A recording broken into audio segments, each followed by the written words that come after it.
Design for me is just about everything. If the saying used to be regarding the gap between art and life, then as far as design is concerned, there is no gap, because design is life. And in that aspect, it's very comfortable to go about interacting and absorbing absolutely everything, whether it's technologies, materials, trends, history, future. It all just integrates organically. There's certain, in retrospect, and it's always in retrospect, if I look at our works over the past 15 years, there's certain things that exist in a stronger manner than other things. The issue of, for instance, of humor is something that you can see as a line that runs through a lot of our works. A lot of our works are based on either a technique, a technology, or a material, and sort of the manipulation or leveraging of that technology or material further than what a standard approach would produce. They either have to function or they have to talk about functionality.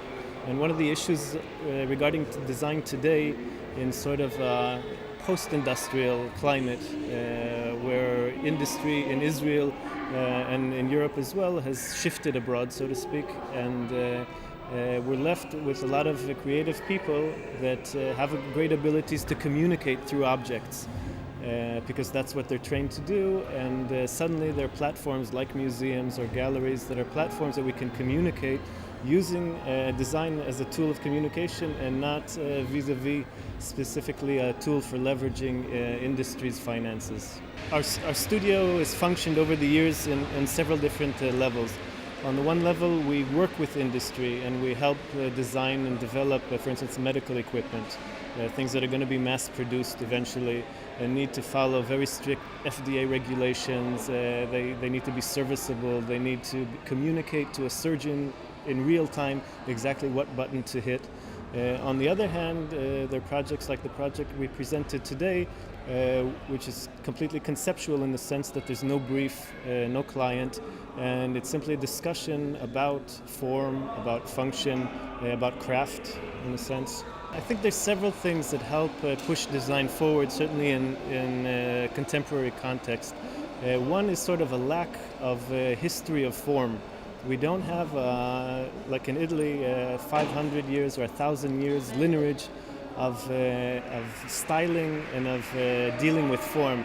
And the main subject that is often dealt with is conceptual. It comes through words and ideas and not through necessarily material or form. And so it fuses very well today in the fact that form today is interchangeable. The fact that we don't believe our eyes anymore because we don't know actually what we're looking at, or the ability graphically or technologically to change form is such that we're interested in what lies behind the form. The idea could take on many forms. And in that aspect, I think a lot of Israeli designers are very focused on the concept, and then as professionals executing the concept with the most appropriate form possible.